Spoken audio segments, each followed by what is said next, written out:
बिस्मिल्लाहिर्रहमानिर्रहीम। अस्सलाम वालेकुम ख़ातिन हज़रात, मैं हूँ आपका जुनैद सलीम और आप देख रहे हैं इंसाफ डिजिटल। नाज़रीन, आज हम बात करेंगे अडयाला के मकीन की, जिनसे उनकी बहन की एक बहन की आज मुलाकात करवा दी गई। ये मुलाकात कैसे हुई, किसने करवाई, ये दिलचस्प कहानी आपको सुनाएंगे। अडयाला में बहन की मुलाकात से पहले सुहेल अफरीदी से कौन मिलने आया, इस अहम मुलाकात ने कहां कहां कैसे कैसे आग लगाई, नोटिफिकेशन के मामले पे नून लीग आपस में किस तरह दस्तोगिरबां हो चुकी है, पार्टी में बगावत की बाकायदा बुनियाद रखती गई है, इस पर बात करेंगे। मगर नाज़रीन, सबसे पहले पूरी कौम के लिए अच्छी खबर कि इमरान खान अल्हम्दुलिल्लाह बिल्कुल तंदुरुस्त हैं, खैरियत से हैं। आज तकरीबन 1 महीने बाद इमरान खान से उनकी एक बहन डॉक्टर उज़्मा खान की मुलाकात करवाई गई, जिसके बारे में लोगों का ख्याल है कि वो बिल्कुल गैर सियासी शख्सियत हैं, ये जैसे बाकियों ने तो बड़े कोई पार्टी ओहदे संभाले हुए हैं ना। खैर, मुलाकात के बाद डॉक्टर उज़्मा खान ने बताया कि इमरान खान बहुत सख्त ज़हनी टॉर्चर में हैं, उन पर मेंटल टॉर्चर किया जा रहा है, उन्हें मुकम्मल तौर पर कैद तन्हाई में डाला हुआ है, जेल में किसी की भी उन तक रसाई नहीं है, उन्हें सारा वक्त अपने सेल में रखा जाता है चहलकदमी के लिए, यानी जिनको काल कोठड़ी में सजाए मौत के लिए बंद किया जाता है, उनको भी चहलकदमी के लिए बाहर निकाला जाता है। लेकिन इमरान खान को ये सहूलत भी मुयस्सर नहीं है। अब डूब मरना चाहिए उन लोगों को जो ये कहते हैं कि जी देसी मुर्गे और शोरबे उड़ा रहा है।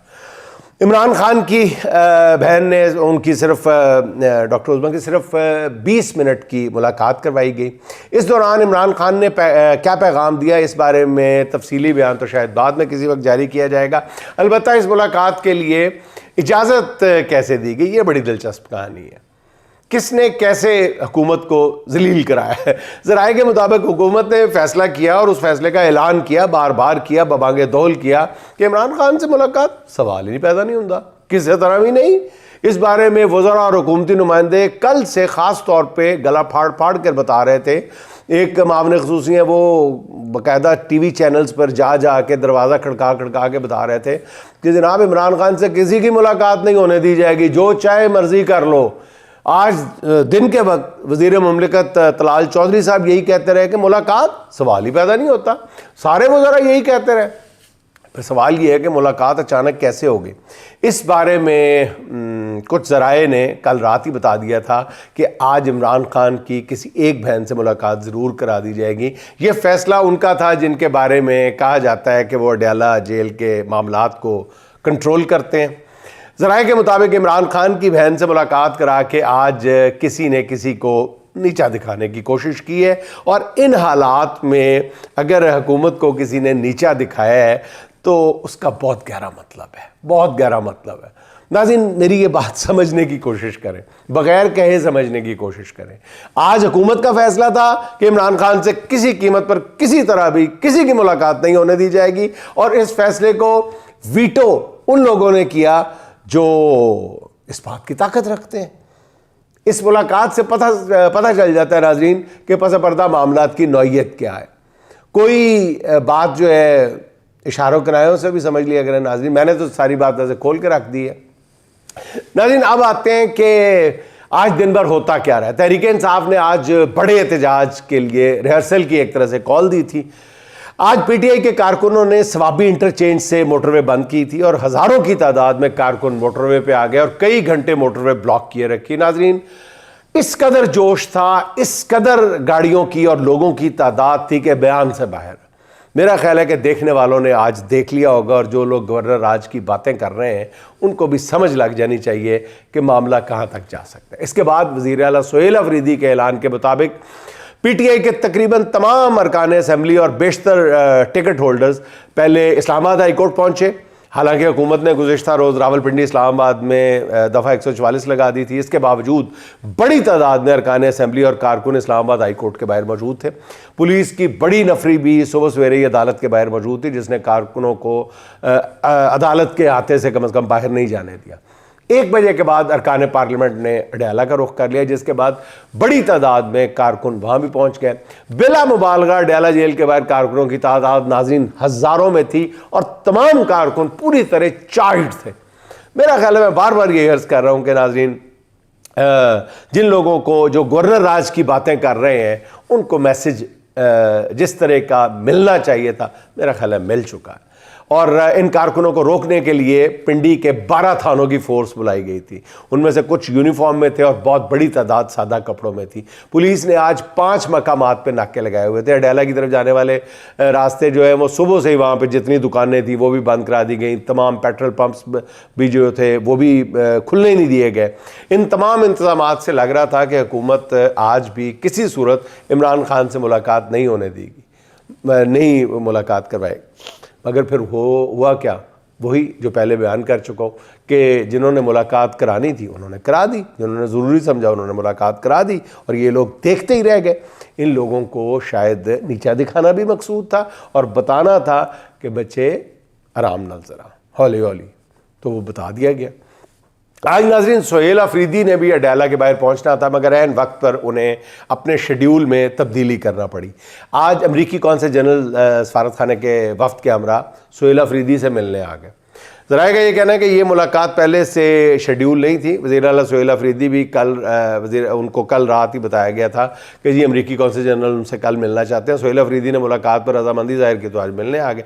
अब ज़राए सोहेल अफरीदी की अमरीकी कौंसल जनरल से इस मुलाकात को बहुत ज़्यादा अहमियत दे रहे हैं। इस मुलाकात के बाद जो एलामिया जारी किया गया उसमें तो कोई ख़ास बात नहीं, वो रूटीन का ही है। अलबत्ता इस मुलाकात का सबसे अहम मौजू कैदी नंबर 804 के मामलात ही थे।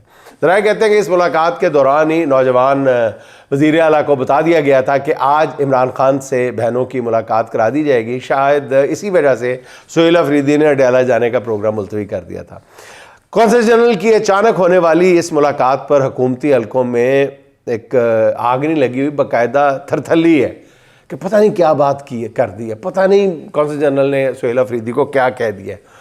इस हवाले से मैंने सोहेल अफरीदी के एक करीबी दोस्त से कुछ जानने की कोशिश की तो उनका कहना यह था कि हमारी पहली तरजीह अपने लीडर की रिहाई है, जिसके लिए हम हर हद तक जाएंगे, मगर इन्हिसार सिर्फ अपनी पुरअमन जद्दोजहद तक रखेंगे। आगे आप खुद समझ लें कि वो क्या कहना चाहते थे।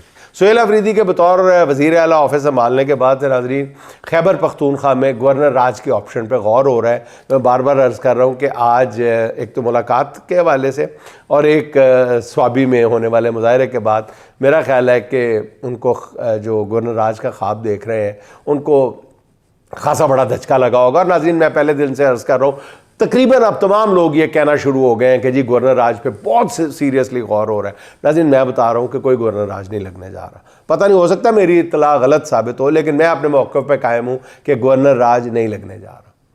हो सकता है, मैं बार बार अर्ज़ कर रहा हूँ कि मैं कोई अगले कुल नहीं हूँ, मेरी इन्फॉर्मेशन गलत भी हो सकती है, मेरा जो तज्ज़िया वो भी गलत हो सकता है, लेकिन मेरा ख्याल है कि ऐसी हमाकत कोई भी करने का सोच भी नहीं सकता।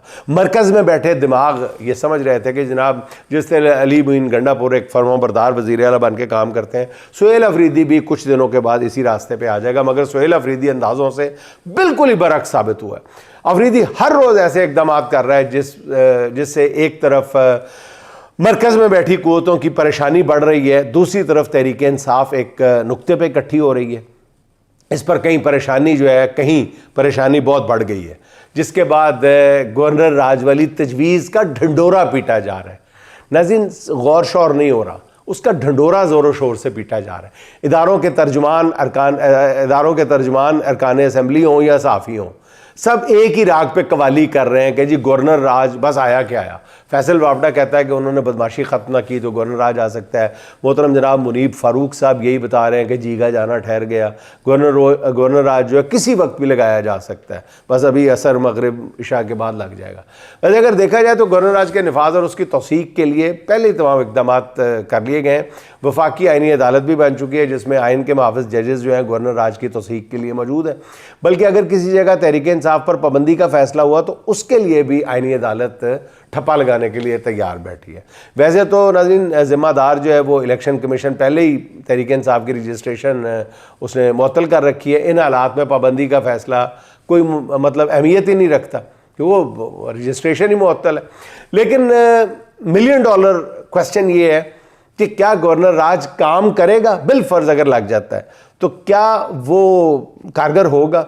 इससे पहले तहरीक इंसाफ से 2/3 अक्सरियत छीन ली गई थी, ख़वातीन की मखसूस नशस्तें भी छीनी गई। हुआ क्या? PTI और इमरान खान की मकबूलियत 7वें आसमान तक पहुँच गई। उसके बाद मज़ीद मकबूलियत की गुंजाइश ही नहीं बचती। गवर्नर राज भी लगा के देख ले, पता लग जाएगा। अगर केपी को भी बलूचिस्तान बनाना है तो गवर्नर राज लगाने का शौक पूरा कर ले। मेरी बार बार मैं अर्ज़ कर रहा हूँ कि ऐसा शायद ही, यकीनन ऐसा नहीं करने जा रहे हैं। जो ताकतवर हल्के वो तो इस बात के हक में नहीं। अगर किसी का ख्याल है कि गवर्नर राज लगाने से PTI कमज़ोर हो जाएगी तो उन्हें पता ही नहीं कि मुज़ाहमत किस लेवल की होगी। हज़ारों की तादाद में नई गिरफ्तारियां करनी पड़ेंगी, यहीं से ये निज़ाम अपने अंजाम की तरफ बढ़ना शुरू हो जाएगा। PTI की तो खैर इस हवाले से अगर गवर्नर राज लगता है लॉटरी निकल आएगी। अच्छा नाज़रीन, नोटिफिकेशन का मामला हुकूमती ज़ोमा ने बड़ी मुश्किल से उलझाया है।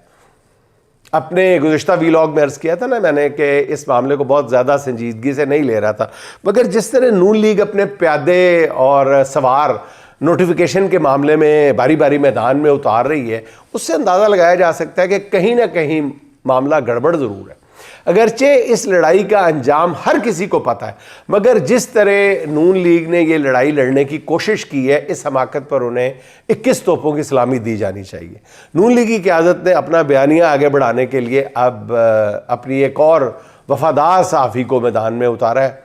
4 साल के अल्ट्रा हाइब्रिड निज़ाम के बाद आसमा शराजी साहिबा मोहतरमा फरमाती हैं कि हर 10 साल के बाद हम फिर ज़ीरो पॉइंट पे आके खड़े हो जाते हैं और 10 साल की नाम नहाद जमहूरियतें, 10 साल के मार्शाल्लाह, अब 10 साल हाइब्रिड निज़ाम का तजर्बा जिसमें गाड़ी का स्टीयरिंग किसी हाथ में और ड्राइवर कोई और होता है, कभी मईशत के तकाजे तो कभी रियासत की हाजतें, सिविल बालादस्ती महज एक ख्वाब है। हमारी बहन मोहतरमा आसमा शराजी साहबा को अगर 4 साल बाद अचानक सिविलियन बालादस्ती याद आ गई है तो फिर समझ लो कि कुछ ना कुछ रौला ज़रूर है। बल्कि कुछ तो कहने वाले कहते हैं कि मामला इससे कहीं ज़्यादा ख़राब है जितना नज़र आ रहा है। ख़ुद आसमा शराजी साहबा फरमाती हैं कि नवाज़ शरीफ का बोलना, नोटिफिकेशन का ना आना, वज़ीर आज़म का अहम तरीन मौके पे बहरीन से निजी दौरे पर मेडिकल चेकअप के लिए 3 दिन के लिए लंदन पहुंच जाना, हालांकि मेडिकल चेकअप तो 1 दिन में भी हो सकता है, ये बहुत से सवालात और ख़दशात को जन्म दे रहा है। नाज़रीन, बदकिस्मती से शरीफ ख़ानदान ने माजी से कुछ नहीं सीखा।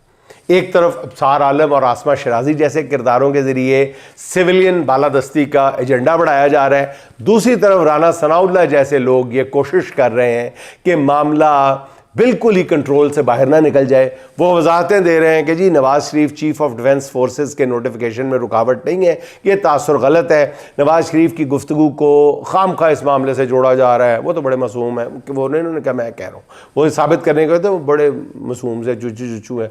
नोटिफिकेशन वो कहते हैं कि जी उजलत में नहीं होना चाहिए और ना उजलत में होगा। अजीब बात है।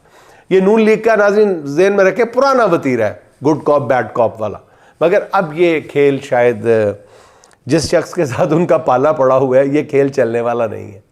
मोहतरम जनाब नजम सेठी साहब खुले लफ्ज़ों में ख़बरदार कर चुके हैं कि नोटिफिकेशन में ताख़ीर जिसकी वजह से भी हुई है वो उसकी कीमत अदा करने के लिए तैयार रहे। इस मामले को नज़रअंदाज नहीं किया जाएगा। मेरे ख्याल में शरीफ ख़ानदान ने जब फार्म 47 हंसी खुशी कबूल कर लिया था तो उन्हें तभी समझ लेना चाहिए था कि अब उन्हें इस तरह के कई सर्टिफिकेट और नोटिफिकेशन जारी करना पड़ेंगे। इसे कहते हैं लम्हों ने ख़ता की, सदियों ने सज़ा पाई। नोटिफिकेशन तो नाज़रीन ये मेरी बात लिख लें कि जल्द या बदेर जारी करना ही करना पड़ेगा। अलबत्ता इस ताख़ीर ने नून लीग के अंदर धड़ेबंदी बिल्कुल वाज़ेह कर दिया, बल्कि सहाफ़त में मौजूद नून लीग के असासे समझे जाने वाले अपनी पोजीशन जो है वो तेज़ी से तब्दील कर रहे हैं। कुछ खुलकर नवाज़ शरीफ और शरीफ ख़ानदान के साथ जुड़ रहे हैं और बरसों का हक़ नमक अदा कर रहे हैं। कुछ शरीफ ख़ानदान और नून लीग के मुस्तकबिल से मायूस होकर पार्टी बदलने के लिए पर तोल रहे हैं। नवाज शरीफ ने इमरान खान को लाने वालों को पकड़ने की बात की तो उसे ताकतवर हलकों ने सख्त नापसंद किया। अब इसी बयान को फैसला कुन लकीर बना लिया गया। नाज़रीन, हमारे भी कुछ दोस्त ये बात कर रहे हैं कि जी जो नवाज शरीफ नोटिफिकेशन पे अड़चन डाल रहा है, रुकावट डाल रहा है, उसकी 2 वजूहत है। वो एक वजह ये भी कह रहे हैं कि जी नवाज शरीफ साहब पुराने जो है ना वो बदले लेना चाह रहे हैं या कार्रवाई करना चाह रहे हैं। नाज़रीन, कार्रवाई शारवाई कोई नहीं करना चाह रहे नवाज शरीफ साहब। उनको पता है कि इससे मुझे कोई हासिल वसूल नहीं। हाँ, आने वाले दिनों में वो पावर में अपना शेयर यकीनी बनाने की ज़रूर कोशिश कर रहे हैं। वो इस्टेब्लिशमेंट के सर पे इस तरह तलवार लटकाए रखना चाहते हैं कि हमारे हाथ में भी कुछ रह जाए। लेकिन नाज़रीन, इस्टेब्लिशमेंट इस वक्त उनकी कोई भी बात मानने के लिए तैयार नहीं है और होगा वही जो इस्टेब्लिशमेंट चाहेगी। और ये जो फैसला कुन लकीर जिसकी मैं बात कर रहा हूँ, लकीर के एक तरफ शरीफ ख़ानदान के वफ़ादार और दूसरी तरफ नई सफ़बंदी करने वाला टोला है। ख्वाजा आसिफ ने भी अपने कायद के देखा देखी जनरल बाजवा को कटहरे में लाने की बात कर दी थी, जिस पर वज़ीर रेलवे अरीफ अब्बासी साहब गुस्से में आ गए। उनका गुस्सा भी अजीब था। उनका कहना यह था कि ख्वाजा आसिफ को जनरल बाजवा के बारे में ये बात नहीं करनी चाहिए थी, जो बेनिफिशरी हो उसको बात नहीं करनी चाहिए। इस तरह तो ख्वाजा आसिफ कल मौजूदा रजीम के ख़िलाफ़ भी बात करेंगे। हनीफ अब्बासी साहब फरमा रहे हैं कि इस तरह तो आज अगर वो कर रहे हैं जनरल बाजवा के बारे में, तो कल वो मौजूदा रजीम के ख़िलाफ़ भी बात करेंगे। फिर अब्बासी साहब मज़ीद कहते हैं कि मेरी ख्वाजा आसिफ से बोलचाल नहीं है, क्योंकि मैं मुनाफ़क़त नहीं कर सकता, इसलिए ऐसा ताल्लुक़ नहीं रखता। हनीफ अब्बासी का जवाबी हमला नाज़रीन, एक ग्रुप का दूसरे को पैगाम है, उनके ख़िलाफ़ कोई बात हुई तो नून लीग के अंदर से ही उसका जवाब दिया जाएगा। उनके खिलाफ नाज़रीन आप समझ गए ना, उन जैसे कहते हैं मेरे उनके खिलाफ अगर कोई बात हुई तो नून लीग के अंदर से ही जवाब दिया जाएगा। हनीफ अब्बासी का नवाज शरीफ के बयानिया के खिलाफ खुलकर सामने आना नून लीग में बगावत का कहते हैं जी नुक्ता आगाज़ है। यही हाल सहाफ़त में मौजूद असासों का है। पिछले चंद रोज़ के बयानात उठा के देख लें, एक तरफ इब्सार आलम और आसमा शराजी हैं तो दूसरी तरफ मुनीब फ़ारूक है। शरीफ ख़ानदान के एक पसंदीदा सहाफ़ी तलत हुसैन भी अचानक शरीफ ख़ानदान के नाक़िद बन गए, जिनका कहना यह है कि नोटिफिकेशन के मामले पर हुकूमत ने बहुत बड़ा घमड़पन किया है। इस हुकूमत ने नाज़रीन 27वीं तरमीम के ज़रिए एक निज़ाम लपेटा, फिर नोटिफिकेशन निकालने के लिए ये तैयार नहीं थे। इस वक्त पाकिस्तान के पास ना तो चीफ़ ऑफ जॉइंट स्टाफ है, ना ही चीफ़ ऑफ डिफेंस फोर्सेस है। इस हुकूमत ने एक वबाल खड़ा कर दिया।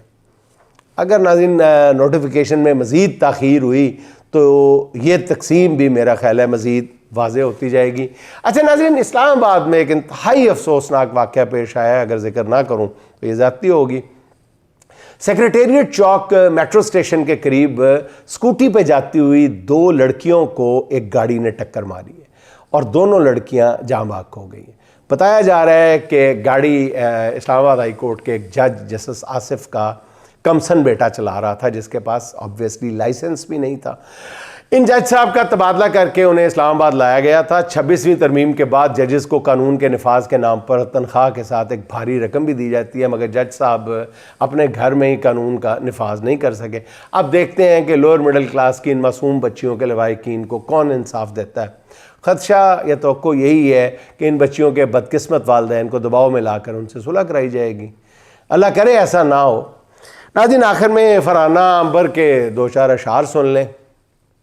है हम पे कहर ये ढाया इन्हीं चरागों ने, है हम पे कहर ये ढाया इन्हीं चरागों ने, तमाम शहर जलाया इन्हीं चरागों ने, शबे स्याह से करके ज़मीर का सौदा उदूब का साथ निभाया इन्हीं चरागों ने। हमारी राह में जुल्मत के जो बसेरे हैं, हमें ये वक्त दिखाया इन्हीं चरागों ने। अंधेरे लिख के मुकद्दर में हम गरीबों के, उजाला बेच ही खाया इन्हीं चरागों ने।